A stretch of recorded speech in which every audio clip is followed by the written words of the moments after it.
Welcome back to Whaddon House, the Knightsbridge block of flats which was home to 3/5 of the Fab Five from 1963 to 1965. In today's episode, or epi-sode, we will look at Brian Epstein's purchase of 15 Whaddon House, and then we will take a tour of the flat. Then we'll see where Whaddon House fits on the Beatles timeline, and look at the tenancy of George and Ringo.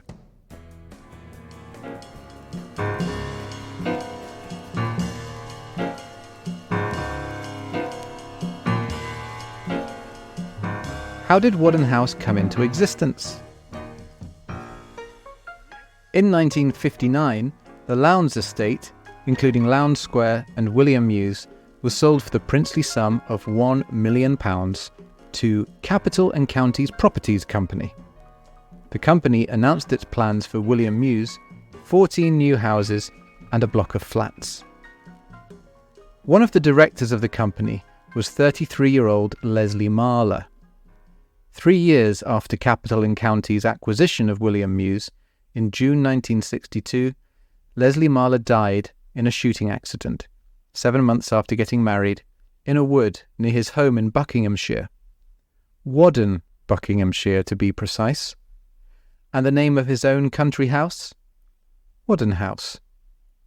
In January 1963, 6 months after Marler's death, the new flats were advertised in the Sunday Times, but they had not yet been finished.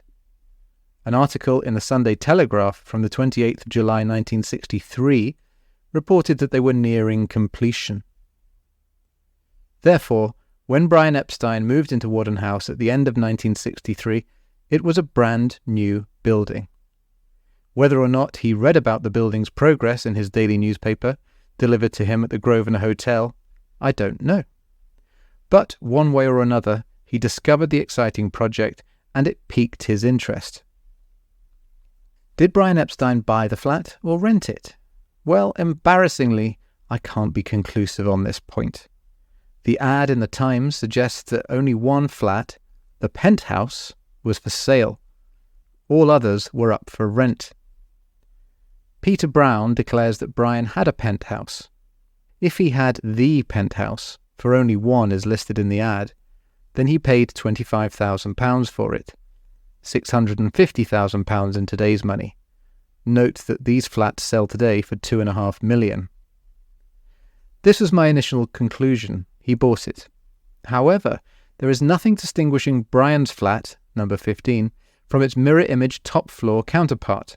Why would only one of two identical flats be the penthouse? Why would only one of two identical flats be for sale?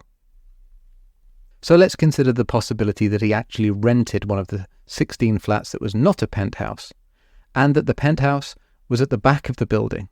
More on the layout later. He would have paid £950 a year for the rent, and the rent was advertised by year, not by month, unlike today. And that would be the equivalent of £24,000 a year in 2024, £2,000 a month. You can rent one today for £6,000 a month. Or one can. I certainly couldn't. So what's more likely? Did he rent it or did he buy it?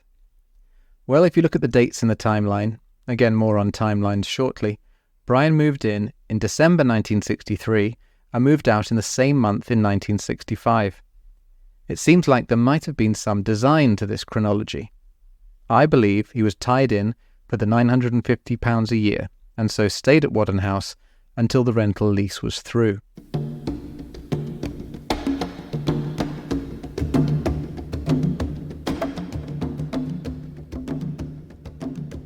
Whaddon House's design was ultra-modern and represented daring ambition and optimism. This was the age that brought us Richard Seifert's Centre Point, Basil Spence's Coventry Cathedral, Erno Goldfinger's Trellick Tower. In comparison, Whaddon House, a relatively small block of flats, is of course very small fry. Cute, even. But there was enormous national pride incorporated in all that concrete that poured out in the early and mid-60s, and Brian's pride for his own project was gushing in equal volumes. It was perfectly suited to Brian's vision of himself as the young, unpretentious impresario. An outsider as a northerner, it allowed him to stake his claim in the heart of the capital in a building that was as new and unblemished as his product, but which was rooted firmly to the symbolism of London and the power and prestige. And he knew exactly how he wanted it to be decorated. While working at his father's furniture shop, he had no enthusiasm for what he called the greasy, great walnut sweets that were standard fare. When he was set up in his own shop in Hoylake, he revelled in the furniture of his choice and provided an interior design service to boot. According to Barbara Ann Taylor of the Liverpool Echo, who travelled down to Knightsbridge to interview Brian in Whaddon House for an article which was published on the 11th of July 1964. It was the interior decorating side I enjoyed the most, reflected Brian. I had lots of ideas and I love experimenting with colour. In Whaddon House, according to Barbara Ann Taylor, the colours of choice were white, grapish green, and amber. Having lived in London hotels for most of 1963, most notably Grosvenor House on Park Lane, Brian was thrilled to acquire his first London home in December of that year and have it designed to his own specifications. Peter Brown, his personal assistant, notes the appeal it held. Brian decorated the flat himself with dramatic wall-to-wall, off-white carpet and heavy black leather furniture. The west wall of the flat was a series of floor-to-ceiling sliding glass panels leading to a small terrace that overlooked the tiled rooftops of the townhouses across the way. Alistair Taylor's first job as general manager of NEMS was to assist Brian with preparations for the move. In a postscript to Alistair's letter of appointment, Brian wrote, "Don't forget to phone the carpet fitters about the underlay." The flat does look splendid. There are some super pictures, which you can see on my Instagram account, Brutal Beatles. Let's take a tour.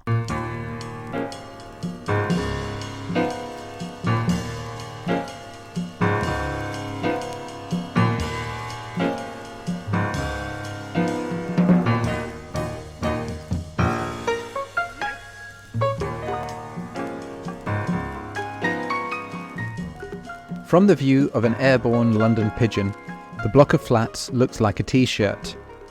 From the Mews, the entrance to the block is at the neck of the T-shirt, with the arms outstretched along the Mews. The two mirror image sections at the front comprise 11 flats of the 17 in total, each facing onto the Mews. The back section, the body of the T-shirt, appears from the view from the Mews to be one floor higher than the arms of the T-shirt, and so I assume this wing is capped by the penthouse, which Brian did not buy. Just to the left of the entrance at ground level, there is a subterranean car park, which would have housed George's E-Type, Ringo's Facile Vega, and Brian's Rolls. Go in through the main entrance and the porter's desk is just in front of you. To the right, you'll find the tiny lift.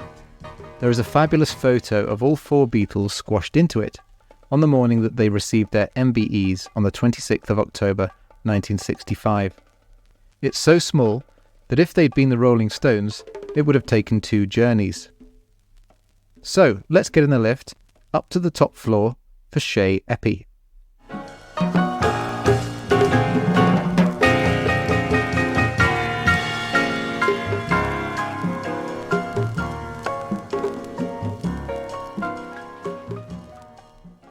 Turn left out of the lift, and the door to flat 15 faces you. Walk in the front door, and there is a short corridor in front of you. To the right, you will find Brian's study, and to the left, the second bedroom and the kitchen. Move forwards, nudge slightly to your left, and you'll see an antique pier table against the wall, supporting a white porcelain Grecian urn. Above it is an antique Gothic mirror. I can't be much more specific because antiques are not my thing, and actually Brian himself might have been equally unhelpful on this point. I like buying antiques, he told Barbara Ann Taylor, although I have no knowledge of them. I don't care about their period or their history. I just care about their shape. I couldn't live with only modern furniture now. You grow out of such utter devotion. It's rather sad, really. We will enter the living room at this point from the south side of the flat, although there is a second entrance on the east side off the spinal corridor. The room is large and bright. Immediately on our right is a slim drinks table, not a drinks cabinet as such. It boasts 5 or 6 bottles, including martini, crystal decanters of sherry, and other daytime drinks, as well as a soda fountain and a fat little circular ice bucket. Above the drinks table, the wall gives way to a frosted internal window at head height, and at the window's base at eye level is a shelf upon which are 4 or 5 houseplants, each of them trailing down to the bottles of booze. In the monochrome pictures we have of Whaddon House, they offer a sense of colour amidst the black and white of the modern furnishings. Grapish green and amber, we just have to imagine. If we step forward into the living room, we see the circular dining table slightly to our left with 4 chairs. Although the room's west wall is 70% window, the dining table is positioned facing the 30% of wall, so when sitting down to eat, you have the presence of the outside, but you're not looking onto the mews. You will probably be engrossed in your newspapers or your guests. Brian chooses to sit in the seat facing towards the external wall. Take 5 steps forward, and you'll find that the wall on your right, past the drinks table, ends, and there is an alcove. If you turn to look into the alcove, you are met by 3 objects. A sparkling gold gun holster and belt is mounted on the wall. This was a present from Elvis and the Colonel. You might have seen that great picture of Brian from April 1965 when he is pointing a replica gun at the camera. That gun lived in the holster, evoking Johnny Edgecombe, Elvira Barney, or the train robbers who were also packing in their respective mews. Rather incongruously and delightfully to the right of the gun is a huge vase of flowers on a small table, lilies, carnations, and tulips. Both are illuminated by a disc, a wall-mounted light 1.5 times larger than an LP. To the left of the gun holster, at the edge of the alcove, is a door with a round doorknob. If you were to walk through this door, you would find your way to the master bedroom, Brian's. On the opposite side of the alcove is another internal door, leading to the corridor which runs through the centre of the flat like a spine. But let's stay in the living room. Swivel back to the wall on your right beyond the alcove, and you'll see a wall unit comprised of the following. There are 4 mounted cabinets, 3 smaller ones about 1.5 feet high and 2 feet wide, each with double doors opening from the centre. Below this are 2 bookshelves. In fact, bookshelves fill all the gaps between the cabinets. On the floor-standing unit, in the centre, is a television. It's not an obvious positioning for the TV, and it seems that to watch it with a decent view, you'd have to move a chair in front of it. All the units seem to be teak, G-plan, with dark-lipped trim around the outside and in the centre. The books on the shelves include Take a Girl Like You by Kingsley Amis, The Liar by Martin A. Hansen, Catch-22 by Joseph Heller, My Life as a Matador by Carlos Aruja, and A Clockwork Orange by Anthony Burgess, who absolutely hated the Beatles. In the middle of the living room there is a spectacular black leather wingback armchair on 4 spindled chrome casters. Its curves are more voluptuous than Anita Ekberg, and its lines as brazenly sharp as a Chevy tail fin. Its backrest is lushly dimpled, showing off the light that glints off its oh-so-smooth and richly black leather texture. Moving to the end wall, there is a low-slung 3-seater sofa. You can sink into this and survey the 500-square-foot living room and everyone and everything in it. There is a great picture of Brian doing just that, sprawled in the seat closest to the window, looking as relaxed and louche as a refreshed Roman senator. There is a marble-topped coffee table in front of the sofa, bearing Brian's weighty diary, and matching marble side tables either side of the sofa, standing on stark chrome frames. They are similarly low-slung, and each supports a large twin lamp, which is comprised of a magnum-sized black cylinder and a large white shade. A white plastic telephone perches on the left-hand side table, and on the right-hand one, a matching black telephone. No doubt both were in near constant use. Stand by the sofa, turn around and face the way you came in. On your right now is the patio door opening to the generous balcony. We'll slide it open and step outside. You can view the entire mews below, with Evans' garage on your right with its BP sign bringing down the tone a touch, and beyond that Knightsbridge with Woollan's department store and the French embassy in view. Directly ahead, you'll see the back windows of the plush flats on Lowndes Square. To the left, you have a view of the rest of the mews, which ends in a cul-de-sac. Step back inside now, and facing the dining table, there is another armchair ahead of you, less ostentatious than the wingback, which faces the balcony. This is probably the seat to use if you want to watch the TV. One furniture item which moves around the room is a half-moon-shaped portable occasional table, which is on the same 4-spindle chrome casters as the wingback armchair, and which serves one function: the bearing of a large glass ashtray and occasionally a crystal tumbler.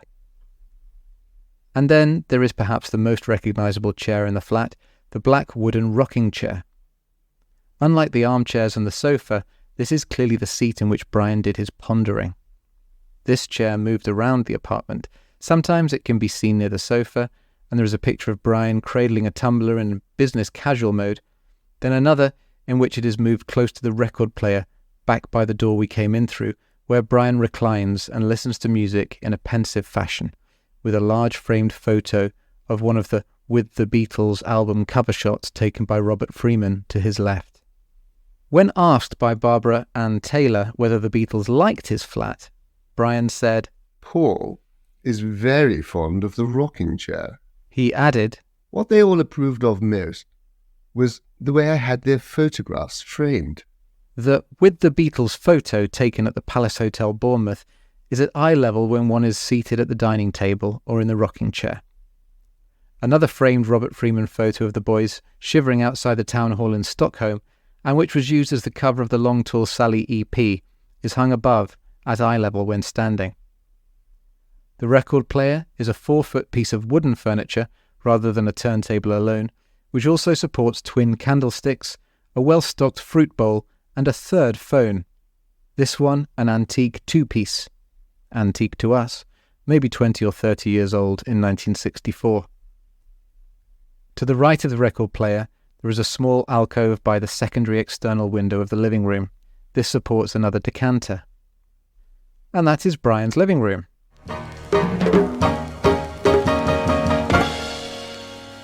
If photos exist of George and Ringo's flat, and surely they must, I haven't seen them. But as they were 2 floors below on the same left-hand T-shirt sleeve of the block, the layout would have been identical. In my opinion, the design, architecture and furniture of Whaddon House are utterly wonderful. But not everyone agrees. Brian's biographer Ray Coleman was much more impressed by Brian's next property. In December 1964, Brian moved into his new £40,000 home at 24 Chapel Street. A Georgian townhouse, it was stamped with character lacking in its clinical 5th-floor Knightsbridge flat where he had spent 6 rootless months. Ray gets a couple of things wrong here. Firstly, although Brian bought Chapel Street in December 1964, he certainly didn't move into it then. He wouldn't for another year. More on timelines later. It's strange that Ray makes this mistake, as he would visit Whaddon House himself in January 1965 to interview Brian. But more significantly, Brian was more rooted when at Whaddon House than he ever was at Chapel Street. He was at his happiest there, at his proudest. Clinical is a very interesting choice of adjective, and one I would not agree with. If you look at the pictures of Brian in Whaddon House, the place might be clean and modern, but it's lovingly furnished with the latest and most modern furnishings, alongside some well-chosen antiques, reflecting not only the optimism of the mid-60s, but also Brian's own optimism. Peter Brown gets a little bit closer. I think that he wanted to live in one of the more exclusive residential areas. He was newly rich, and at the time, Brian was very into modern architecture and modern furniture. So Whaddon House suited him perfectly because it was a brand new building and considered rather splendid in those days of the early 60s. When I looked at it recently, it didn't look quite so splendid, though. Although Peter understands the importance of Whaddon House's newness, his barb at the end of this quotation echoes Ray Coleman's attitude. But Coleman was writing in 1989, and Peter Brown was visiting in 1998. During this time, there was a collective national embarrassment when it came to understanding the vision of 60s architecture. That is why we have lost so many important buildings from that period, including EMI House itself. But as I have said before, this flat mattered to Brian. As Lonnie Trimble said, his apartment was his sanctuary where he could do his own thing. More on Lonnie in the next episode.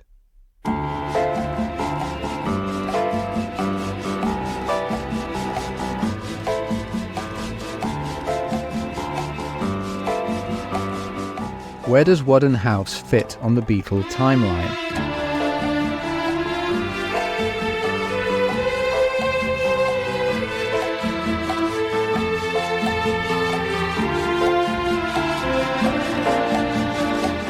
I've moved to London with great reluctance, because I liked Liverpool and its people. I owed the city quite a lot. But the trouble was, it was becoming almost impossible to organise my own life, and to do the best I could for the artists. The artists perform often in London, and they make their records in London. I suppose I was forced into it. I'm not terribly unhappy about it, though. It's sad, in a way. By the time he moved into Whaddon House, Brian knew London. He had lived in London during his national service, and later while studying at RADA. His aunt and uncle lived in Hampstead, and of course he had been down on Beatle business many times, availing himself of some very swanky hotels, such as Brown's, the Royal Court Hotel on Sloane Square, and Grosvenor House on Park Lane. This latter hotel, along with its neighbours, the Dorchester, the Hilton, the Inn on the Park, now Four Seasons, the Hyde Park Hotel, now Sheraton, and the Intercontinental, could be and perhaps will be discussed in separate episodes, as they each have fascinating Beatles stories. Throughout 1963, Grosvenor House was Brian's hotel of choice, and it was a stone's throw from the Beatles' first and only ever home together at 57 Green Street. They moved there on the 9th of September 1963, having concluded that a London base was, well, inevitable. Brian remained at the hotel for another 3 months before deciding that he too needed his own London home. And so, perhaps perusing through the papers, he heard about and decided to settle on Whaddon House in December. In the same month, John and Cynthia and baby Julian had moved out of Green Street to settle in their own flat on Emperor's Gate, South Kensington. An imperfect flat on the top floor, but their own space at least. Also that month, after presumably having already spent a great deal of his time there anyway, Paul McCartney moved from 57 Green Street into the attic room of 57 Wimpole Street. Some sources suggest that John and Paul left earlier than December, but all four Beatles appear to have been living in Green Street on the 9th of December, as a reporter from Fabulous magazine had to wake them all up when he arrived at the flat to do an interview on that day. Brian settled in very comfortably in Whaddon House, although the early part of 1964 allowed little time to relax at home, with some very important trips to the USA taking up his time, and also the Beatles' residency in Paris. By the time the American visit was concluded in February, Brian had recommended Whaddon House to George and Ringo, who were fed up of the fans on the pavement outside Green Street. Although I understand that William Muse could be kept more secret, it is a bizarre choice of base if evading fans is one's primary objective. Being a cul-de-sac, you can literally find yourself under siege. Anyway, George and Ringo moved into Flat 7, 2 floors below Brian, in the spring of 1964, sharing the £950 per year rent. I've tried to find a more precise moving date, and I've been hard on myself for failing to get one. However, in my search, I have been in touch with none other than Mark Lewison. Mark very graciously took the time to reply to my many queries and was extremely helpful. And yet even he can't be more precise, and so this makes me feel less bad. If I was pressed, I might use the same logic about the annual rent cost, which I assigned to Brian's moving in and out dates, and work backwards from the last Beatles' departure. We're getting to this. George was the first to leave, but sources can't agree when this was. On the 11th of July 1964, he was photographed on William Mews, sitting on and in his E-Type Jag, and so it would be fair to place him at Whaddon House on that date. On the 17th of July, he bought Kinfauns in Esher, where he would live for the next 6 years with Patty, and the following day, the 18th of July, the Mirror ran an article on him there with photos to boot. Misleadingly, the article suggests that he had bought Kinfauns 2 months earlier, but I can't verify this anywhere, and I've got contradicting information. George had a lot of work done on the bungalow, and so it's not clear if he had moved in for good by the 18th of July, but we must presume so.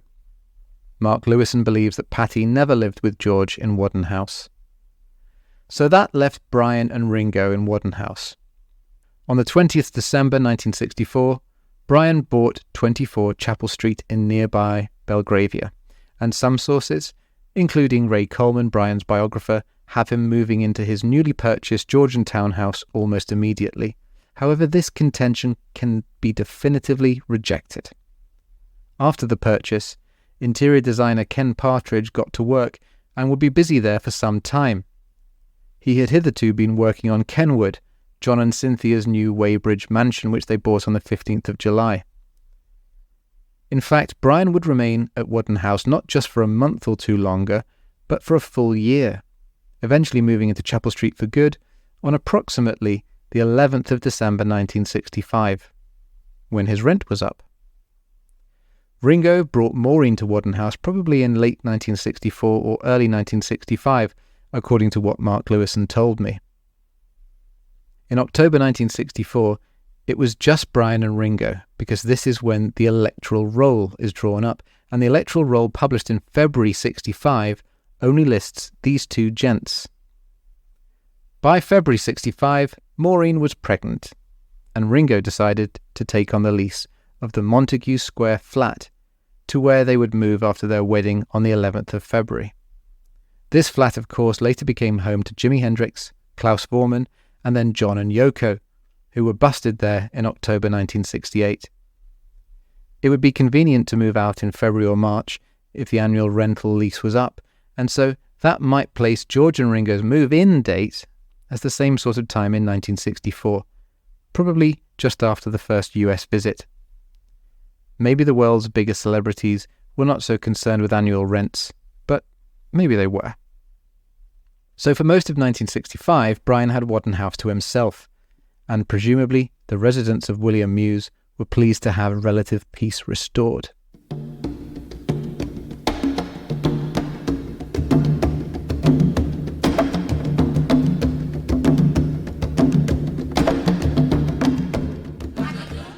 This makes Whaddon House a bona fide Beatles home for a full year. Which major Beatle events took place during that year? Well, quite a lot. The filming of Much of a Hard Day's Night. John's In His Own Right was published. The Beatles held an unprecedented 12 singles in the Billboard Hot 100. Around the Beatles TV show was filmed. The boys performed at the NME Poll Winners All-Star Concert in 1964. The recording of many of the songs of A Hard Day's Night were done at Abbey Road. The 1964 World Tour of Europe, Hong Kong and Australia, Ringo missed the first bit and was replaced by Jimmy Nicol.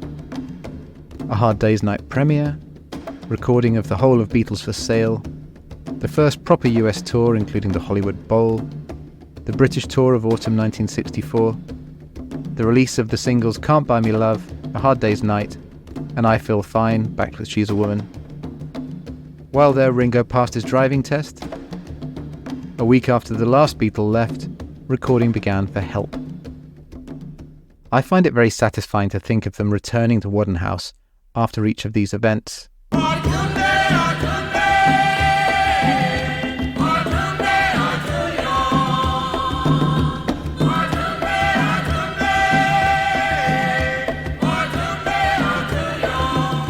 Having moved out, however, the Beatles continued to return to Whaddon House. One notable and well-documented occasion was on the 26th of October, 1965. Earlier that year, Prime Minister Harold Wilson had had a splendid wheeze. He decided that it would do his government no harm at all to align itself with the most popular people in the country, and so he put the Beatles forward for an MBE. I don't know exactly what happened that morning when the Beatles arrived at Whaddon House before collecting their MBE, but here is my best guess.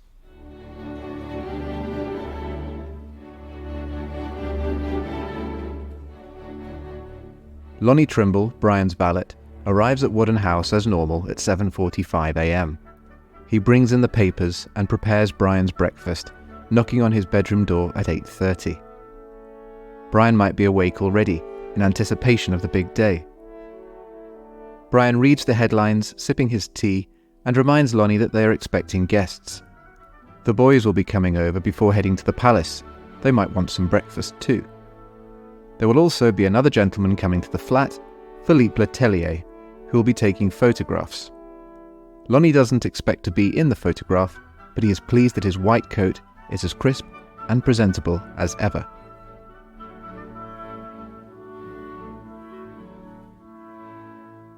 Lonnie clears away Brian's breakfast and makes sure that the living room is looking its best. This next bit is pure speculation based on Letellier's photos, but go with me. The three Surrey Beatles coordinate their journeys. Perhaps John and Ringo ride together into town in John's Rolls, driven by chauffeur Les Anthony. Perhaps George drives his new white Aston Martin DB5, parking it on the Mews in the same spot in which he was snapped in his E-Type just over a year ago.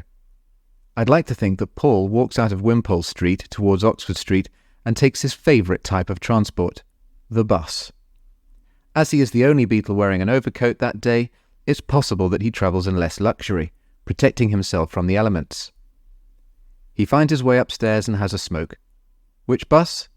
It could well be the 74, which would take him down Park Lane past the end of Green Street, where he used to live with the Beatles, past Grosvenor House Hotel, where Brian stayed before he acquired his flat, and where the Beatles played a charity gig for some squares in December 1963, past the Dorchester, where they first met the Prime Minister, Harold Wilson. That's quite enough of that. And past the still sparkly new Hilton, where he will meet the Maharishi in a little less than 2 years. His bus will go around the Wellington Arch roundabout. A chance here to wave at the Queen in Buckingham Palace. See you in a bit, Your Majesty. I'm going to tell you that I love you a lot. And he can jump out at Woolland's department store before walking to William Mews. All four Beatles arrive at Whaddon House. Lonnie opens the door to each of them and asks if they would like refreshment. They would. Brian is chatting to Philippe Letellier. Lonnie brings out the white porcelain tea set and pours tea. He also makes toast and sets out a pot of marmalade on the living room table along with the tea. There is a fruit bowl, well stocked with apples, bananas, grapes, all untouched. The Beatles spread themselves out in the living room in their messy, Beatley way. They share around the paper and laugh at the stories. They demolish several rounds of toast and marmalade. They drink lots of tea. They smoke lots of ciggies. Not joints, though, not now, and not in the Buck House labs, despite what John would misremember. Philippe Letellier snaps away. He catches them in various chairs. He catches them standing, reading the paper. He catches Lonnie with them. The Beatles have been sent their suits in advance, chosen by Brian, all black and identical, very smart. John, Paul and Ringo put them on before leaving the house. George, however, races off from his bungalow in his Aston Martin, wearing his day clothes, and forgets to pack his suit. There isn't time to go back to Isha, and so Brian takes him into his bedroom where there is a walk-in wardrobe adjacent to the ensuite bathroom. The best substitute Brian can find is a good colour match but a different style completely. It's double-breasted, while the other 3 are wearing single-breasted. It also has cheeky shoulder epaulets. It's the tail end of 1965. Gone are the days when Brian could exert complete sartorial control over his boys. It would have been nice to get it right for the Queen, though, he laughs wryly to himself. Well, she's not giving me an MBE, so what do I care? George gets the trousers on and then stumbles back into the living room, tucking in his white shirt, his black tie loose around his neck. The other 3 mock him and start fussing around him, doing up his tie for him. Letellier likes this and asks them to pose, doing each other's ties, which they dutifully do. Les Antony is waiting on the mews for the boys, pacing up and down, smoking a Rothmans. Lennon shouts from Brian's balcony that they're on their way. Les tosses his ciggy into the gutter and starts the engine. They leave Brian's flat and head to the elevator. Letellier gets a shot of them packed into the tiny lift. The lighting is poor, but it gives a nice silhouette. They spill out of the door of Whaddon House and climb into John's Rolls. It will only take them 3 or 4 minutes to drive to the palace. And perhaps, this is the last time that any of the Beatles will be at Whaddon House. In a little over a month, Brian will have moved out. I wonder if any of them turn to the right as the car pulls away and take in the sea-grey tiles, the contours of the convex balconies, the sight of the roof on which they had partied hard in the long, hot summer of 1964. But more on that in a future episode. Many others, some of whom you already know and love, and some more of whom you will know and love, and maybe hate, if you carry on listening, also pass through the front door on William Mews, and have fascinating and highly important information to share with us. In our next episode, meet a celebrity valet whose story has long been overlooked, and an LA gigolo who precipitated Brian Epstein's tragic decline.